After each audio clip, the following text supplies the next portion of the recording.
আর ওর কথাই ফেলে দেওয়া যায় না, তবু কেন জানি না চিন্তা হয়। আমাদের বিদ্যা কতদূর কি ঠিক না ভুল সেটা না হয় পণ্ডিত নিজেই যাচাই করে নিক। কি যে বলেন মন্ত্রী মশাই, আপনার পাণ্ডিত্য যাচাই করব আমি, সেই দৃষ্টতা কি আমার আছে? বিদ্যা যা আছে সেটা তো না থাকারই মতো, তাই যাচাই করি বা কি হবে। ফাঁকা কলসির আওয়াজ বেশি। আমার তো মনে হয় সবাই কাজ চালিয়ে দিলেও অকাজটা করবে গোপাল। বিলক্ষণ বলেছেন, কারণ ওরই পেটে বিদ্যে নেই। তাহলে ওর ওই জ্বালার মতো পেটে আছেটা কি? হ্যাঁ, যত সব হাবি যাবি কুট কচাবি। এ আমি কি শুনছি গোপাল, তোমার যে হাঁড়ির হাল সেটা তো আগে বুঝিনি। বেশ টের পাচ্ছি যে আমাকে নিয়ে মশকরা করছে। না না, চুপ করে থাকলে আরো চেপে ধরবে, তাই পাল্টা জবাব দিতে হবে। ওই ওই দেখুন মহারাজ, দেখুন গোপাল কেমন ঢোক গিলছে দেখুন। কি আর বলি বলুন মহারাজ, আমি না বলতেই তো সবটাই আপনারা জেনে আর বুঝে গেছেন। বিদ্যের যখন আমার এতই অভাব, তবে না হয় আবার প্রথম থেকেই শুরু করি। সেটা আবার কি হবে? সামনেই তো সরস্বতী পুজো, তা পণ্ডিত মশাই ওর টোলে বিদ্যার দেবীর আরাধনা করার ব্যবস্থা করুন, সেখানেই না হয় আমার হাতে খড়ি হবে। না না, তাই আবার হয় নাকি? এই বয়সে হাতে করি, এটা কি মশকরা? এই দেখো গিন্নি, আমি কিন্তু একেবারে কোমর বেঁধে নেমে পড়েছি। ও মা, এ কি? ও সব আবার কেন? দুদিন পরেই যে আমার হাতে খড়ি হবে গিন্নি, তাই একেবারে সব জোগাড় করে নিয়ে এসেছি গিন্নি। বুড়ো বয়সে তোমার ভীমরানি হয়েছে নাকি? আমি তো জানতাম তোমার অক্ষর জ্ঞান আছে, তাহলে আবার হাতে করি করে কি হবে? তুমি যা জানো সেটা তো আর সবাই জানে না, তাই যারা যেমন করে জানবে তাদের সেইভাবেই জানাতে হবে। কি যে বলছো, কিছুই তো বুঝতে পারছি না। সবটা বুঝেই বা কি করবে গিন্নি, শুধু এটুকু বুঝলেই হবে যে শেখার কোনো শেষ নেই, তাই শেখা শুরু করারও বয়স নেই। আমাদের যা করতে বলবেন আমরা তাই করব। আমাদের টোলে পুজো হচ্ছে বলে কথা, হাত গুটিয়ে বসে থাকলে কি আর চলবে? কাজ করবি, কিন্তু কি কাজ করবি বলতো? আহা, আরে কাজের কি অভাব আছে? এদের কাজে লাগিয়ে দিলে পুজোর অর্থের ব্যবস্থাও একেবারে হই হই করে হয়ে যাবে। সেটা আবার কি করে? তার জন্যই তো আমার বুদ্ধি লাগবে। সাথে কি আর বলি, মুশকিলে পড়লে আমি মুশকিল আসান হব। প্রায় তোদের সবটা বুঝিয়ে দিই এবারে। আয়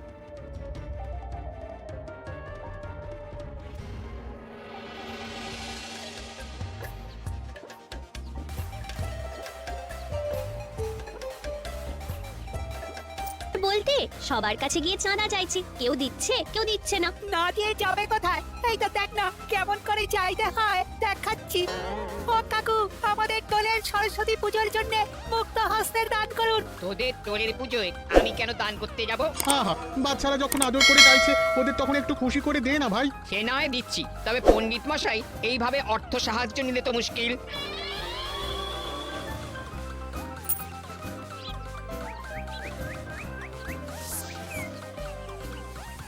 চল এবার বরং গোপাল দাদুকে গিয়ে ধরি। হ্যাঁ হ্যাঁ, দাদু কিছুতেই আমাদের খালি হাতে ফেরাবে না। ও গোপাল দাদু, যেমন পারো তেমন কিছু সাহায্য করো তো আমাদের। মন্ত্রী মশাই আর পণ্ডিত মশাই টোলের পুজোর জন্য অর্থ সংগ্রহ করতে বলেছেন আমাদের। বলিস কি, পণ্ডিত শেষে পুজোর জন্য এইভাবে অর্থ সংগ্রহ করছে? বাচ্চাদের চাঁদা তুলে দিতে হবে তাই বলে? ও তো কথায় তোমার কাজ কি? ওদের চাঁদা দিয়ে দিলেই তো মিটে যায়। না না, তাই কি করে হয়? এমনি এমনি তো চাঁদা দিয়ে দেওয়া যাবে না। আরে তাই বলে বাচ্চারা বাড়ি বয়ে এলো আর তুমি ওদের খালি হাতে ফিরিয়ে দেবে? আহা, এত রেগে যাচ্ছ কেন? ওদের হাত আমি ঠিক ভরে দেবো, তবে একটু অন্যভাবে। দাদু যে কি বুদ্ধি বের করেছে কে জানে। জানবি জানবি, তোরাও জানবি। এখন আমি যেমন বলছি তেমন করবি, চল, তারপরে দেখ কি হয়।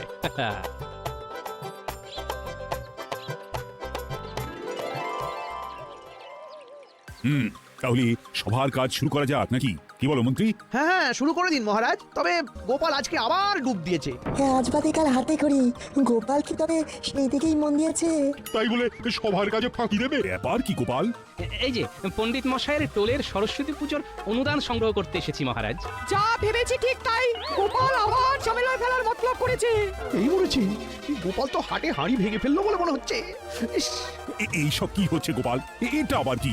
তেমন কিছু নয় মহারাজ, ওই পণ্ডিত মশাই বাচ্চাদের যেমন করতে বলেছেন আমি তাদের দিয়ে তাই করাচ্ছি। তা তোমাকে আবার শিং ভেঙে বাছুরের দলে ঢুকতে কে বলেছে? শরীরটা বড় হলেও বোধ বুদ্ধির দিক থেকে তো আমি বাচ্চা মন্ত্রী মশাই, আপনারাই নিদান দিয়েছেন, না হলে কি আর আমার এখন হাতে খড়ি হয়? তাই আমিও বাচ্চাদের দলে। ছি ছি পণ্ডিত, শেষে কিনা তুমি অনুদানের অর্থে বাণী বন্দনা করবে, তাও আবার সেই অর্থ সংগ্রহ করবে এই বাচ্চারা? না মহারাজ, আমি তো মানে না মানে ওই মন্ত্রী মশাই যেমন বলেছিলেন। আরে এর মধ্যে আবার আমাকে নিয়ে টানাটানি করার কি আছে? অত শত কিছু বুঝি না। এবার পণ্ডিত তোমার নিজের খরচেই টোলে পুজো করাতে হবে। কি ঝকমারি কাণ্ড হলো এবার। এদিকে ফল মিষ্টি দশকর্মা থেকে প্রতিমা সব আনা বাকি। গোপালই তো পাকা ধানে মইটা দিয়ে দিল। সেটা তো দেখতেই পেলাম, কিন্তু বাকি কাজ কিভাবে সামলাবো সেটাই তো বুঝতে পারছি না। তাহলে আর কি, আমাকেই হাত লাগাতে হবে। সেই গুড়ে তো বালি। মহারাজ এমন ফতোয়া দিয়েছেন যাতে গোপাল যখন তখন এসে পুজোর আয়োজনে নাক গলাবে। তার মানে গোপালকে দায় দায়িত্ব দেওয়া যেতেই পারে। সেটা কি দেওয়া ঠিক হবে? সেটা তো দিতেই হবে। আর তাহলে গোপালকে কলে ফেলা আরো সহজ হবে। হ্যাঁ, দাও দাও দাও, গোপালকে আরো বেশি বেশি পুজোর দায়িত্বটা দাও। বাকিটা আমি ব্যবস্থা করে রাখছি। কেমন? দাদু কেনাকাটার তো বিস্তর জিনিস আছে, তা কোথা থেকে শুরু করবে তাহলে? চল তাহলে ফল দিয়েই শুরু করি। পণ্ডিত মশাইয়ের টোলে সরস্বতী পুজো, তাই বেছে বেছে ভালো ভালো ফল দেবে। শুনে নিলে তো? তুমি শুধু কি কি লাগবে হেঁকে দাও গোপাল দাদা, আমি ফর্দ বানিয়ে নিচ্ছি। আহা, ফর্দ বানানোর কি দরকার? এই তো কলা 3 কাঠি, শাকালু 20 কিলো, নারকেল কুল 4 ঝুড়ি, শশা 200টা। না না না না না, এই তো দেখছি পরিমাণে অনেকটা করে লেখা। কোনো চিন্তা নেই, ফল পণ্ডিত মশাইয়ের বাড়িতে পৌঁছে দেব। তার আর দরকার কি ভাই, আমরা না হয় একটা ঠেলা গাড়ি বোঝাই করে নিজেরাই নিয়ে চলে যাব। অনেক ফল, এক্ষুনি সব ব্যবস্থা করে দেওয়া যাবে না। চলো গোপাল দাদু, আমরা অন্য কেনাকাটা সামলে নিই তাহলে। হ্যাঁ তাই চল। বাকি ব্যাপারটা খেয়াল আছে তো? যেমন বলেছি তেমন না হলে দোকান উঠিয়ে দিতে হবে।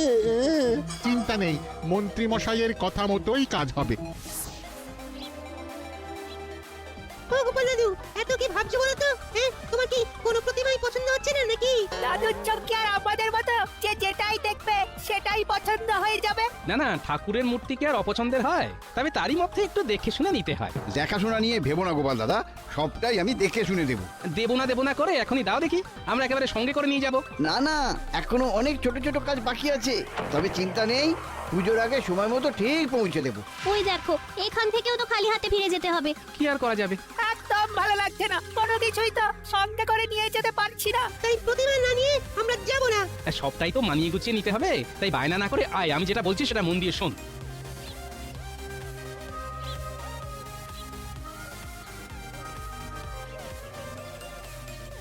ওই দেখ, এখান থেকে ও খালি হাতে বিদায় হয়েছে।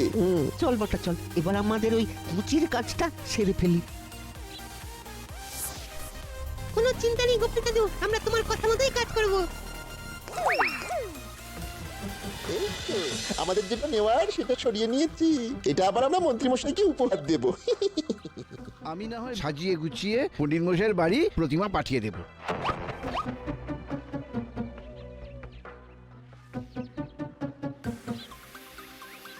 দেখলি গোপাল দাদুর কথাই ঠিক, তাহলে ওরা এলো আর কি একটা নিয়ে গেল। পেছন থেকে মন্ত্রী মশাই কলকাঠি নাড়ছে বলে তো মনে হচ্ছে। কালই তো সরস্বতী পুজো, তার আগেই মনে হচ্ছে বিস্তর গন্ডগোল আছে।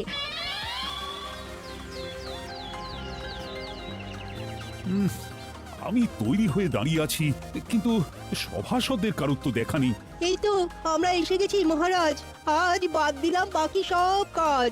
সেটা তো দিতেই হবে, আজ পণ্ডিত মশাইয়ের টোলে সরস্বতী পুজো হচ্ছে বলে কথা। কিন্তু মন্ত্রী নেই কেন? তার তো এতক্ষণে হাজির হয়ে যাবার কথা। আগে মন্ত্রী মশাই পুজোর আগে ওই নিম হলুদ বাটা মেখে স্নান করে শরীর ও মন শুদ্ধ করছেন। হ্যাঁ, বলো কি? শুধু তাই নয় মহারাজ, পুষ্পাঞ্জলি দেওয়ার আগে কিছু খাবেনও না বলে দিয়েছেন। তবে বোধহয় উনি একেবারে শুভ্র বস্ত্র পরে শান্ত মনে যথা সময় পণ্ডিতের টোলে হাজির হবেন। আমারও তাই মনে হচ্ছে। না না, আর দেরি করে কাজ নেই, চলো আমরা বরং গুটি গুটি পায়ে টোলের দিকে হাঁটা লাগাই। ওদিকে গোপালও বোধহয় চলে এসেছে এরই মধ্যে। সকালে উঠে স্নান সেরে শুদ্ধ বস্ত্র পরে আমি কিন্তু বাচ্চাদের সঙ্গে স্লেট খড়ি নিয়ে হাজির হয়ে গেছি। সেটা তো দেখতেই পাচ্ছি, তবে এবার আমাকে আমার কাজটা করতে দাও। যা যা, তোরা আলপনাটার ব্যবস্থা কর, আমি বরং ততক্ষণে মূর্তির সামনে জল ভর্তি ঘট বসিয়ে তার উপরে আম্রপত্রটা রাখি। সে তুমি এই তো এইদিকে ফল আর মিষ্টিও চলে এসেছে, প্রসাদ তৈরি। আমরাও তৈরি। একদম নয়, পুজোর অঞ্জলির পরই ফল মিষ্টি খেতে হয়। এখন যা, দেবী সরস্বতী মূর্তির একপাশে দোহাত, খাগে কলম আর বই রাখিয়ে। এই তো পুজোর জোগাড় সব সারা হয়ে গেছে। কি পণ্ডিত, এবার পুজো শুরু করে দাও, আর দেরি কিসের? এই তো মহারাজ, মহারাজ এবার ফল মিষ্টিগুলো সাজিয়ে নি। কি দুটো কলা, একটা শশা আর এক মুঠো কুল? এ কি সত্যি নাকি চোখের ভুল? মিষ্টির ঝুড়িতেও কি কটা শুকনো লাড্ডু আর গজা? এটা আবার কেমন মজা? হ্যাঁ, ছি ছি পণ্ডিত, টোলের পুজো এইভাবে নম করে সেরে দেবে ভেবেছিলে? আপনার কথা মতো গোপালকে দায়িত্ব দিয়েছিলাম, কিন্তু এখন তো দেখছি ওই আমাকে হেনস্থা করার জন্য এই সব করেছে। মহারাজ আমাদের মনে হয় ওই এই ঠাকুরের মূর্তি উন্মোচন করে পুজো শুরু হওয়ার আগে ওই একবার আপনাদের মন্ত্রী মশাইয়ের বাড়ি যাওয়া উচিত এক্ষুনি। আবার কি হলো? একটা রহস্য আছে এবং এই রহস্যের পেছনে বটাঘটা ও মন্ত্রী মশাই জড়িত আছেন। আমরা নিজের চোখে বটাঘটাকে লুকিয়ে কিছু একটা নিয়ে যেতে দেখেছি। রহস্যের জ্বর ছাড়াতে হবে মহারাজ, সেটাই না হয় করে ফেলি আগে। তাহলে আমার সন্দেহ ঠিক প্রমাণ হলো। বাচ্চাদের দেওয়া খবর অনুযায়ী মন্ত্রীমশাই যে আড়াল থেকে কলকাঠি নাড়ছে সেটা আগেই টের পেয়েছিলাম। এবার ফল মিষ্টি এখানে এক জায়গাতেই পাওয়া গেল। এ কি মন্ত্রী, এই নাকি তোমার নির্জলা উপোস করে পুষ্পাঞ্জলি দেওয়া? না, মানে হ্যাঁ মানে আপনারা এখানে দু চারটে ফল মিষ্টি পাঠিয়ে বাকি সব নিজের কাছে রেখে তোয়াজ করে খাওয়ার মতলব করেছিলে তুমি? পণ্ডিতেরও এতে সায় ছিল মহারাজ। বটে, তলায় তলায় এত কিছু। আচ্ছা, পণ্ডিতের ব্যবস্থা আমি পরে করছি, তবে এবার সমস্ত গ্রামবাসীদের জন্য নিজের খরচে ফল মিষ্টি প্রসাদের ব্যবস্থা করবে মন্ত্রী। তোলে পুজো হওয়ার পরে